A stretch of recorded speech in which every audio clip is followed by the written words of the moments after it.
Sex is really one of the most important aspects of life, and at the same time, in a society where we know so much and study so much and research so much, it's one area that is completely left out. So in fact, what we are operating on a lot in the sexual domain is kind of imprints that have come from the society, come from the media, come through a lot of misunderstanding. And there's really an intelligence within the body that is worth listening to and worth engaging with.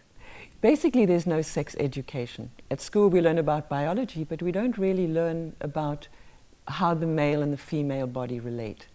And one of the incredible things about nature, it's actually given us in our system a magnetic setup. So what is lacking in our education is really to understand the energy in the body, and the fact that we do have in the body a kind of a magnetism that generates an energy that is not to do with excitement or building up towards a peak or anything like that, but really how the bodies can commune in a silent, more still and more present way.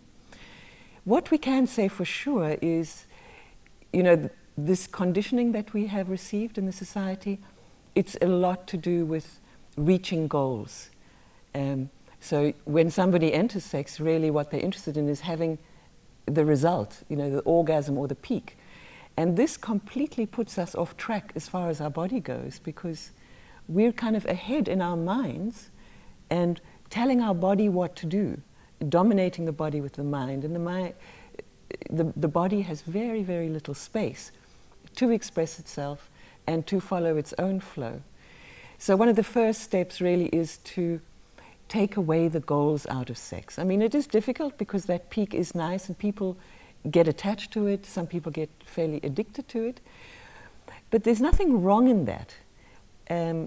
What is wrong, we can say, not wrong in a bad sense, but is that it's a habit, and we do it again and again and again and again. We never really inquire what other options there are.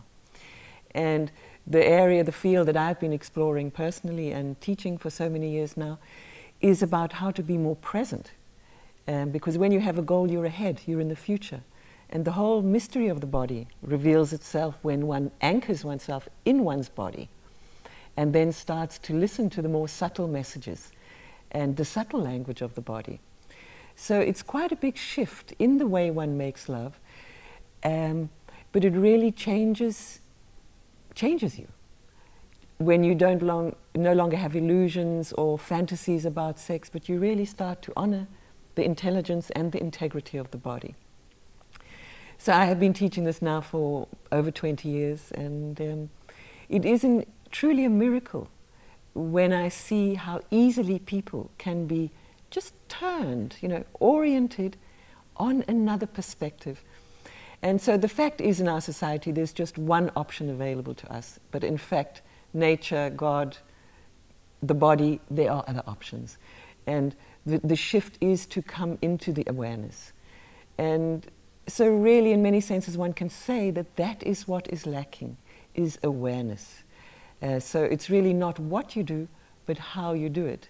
So you can do something unconsciously, and it'll look and feel like this, and you can do the same thing consciously, and it'll look and feel completely different. So in that sense, you know, we have the same body, we have the same juicy spots, but the constellation completely changes when you bring in that aspect of awareness. And it's very hard for people to hear that the way we have sex in a conventional way is with not much awareness. In fact, the spiritual masters, they say that sex is our most unconscious part. So for us who enjoy sex and everything, to hear that, wow, you know, so basically when I have sex I'm being unconscious, this is very hard to accept. The fact is, we are very involved, but we're not that conscious. So to bring a shift into your relationship to your own body, in relation to how you feel yourself as a sexual person, and then also in relation to how you respond to another body. These are all elements or places where a lot of awareness can be pulled in. And awareness is amazing. It just opens up the field. And this is what surprised me all these years, is how easy it is to create a shift in people's experience.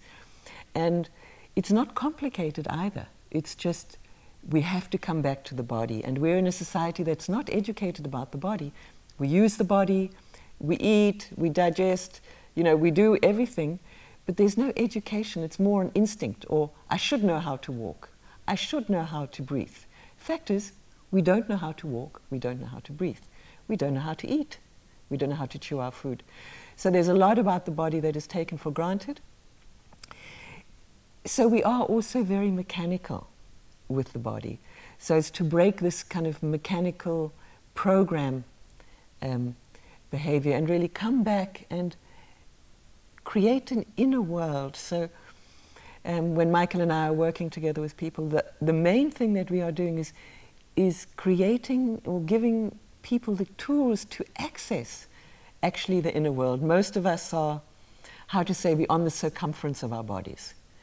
And from the circumference, all the attention goes outwards.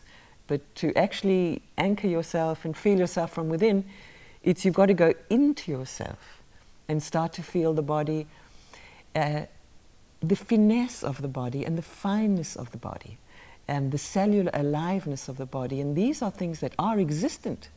It's all there, but unless we hook up with them, we can't really feel them. So if we're running on programs or interested in getting excited, interested in having orgasms, then we just don't have the opportunity for this natural intelligence in the body to come to the fore. Because it's only when you start to be present and not rushing after someone, but really being here and feeling each thing, then we can start to perceive this natural magnetism in the body. And it's through that natural magnetism then that we can create another whole constellation. You know, somebody with themselves and people in relation to each other.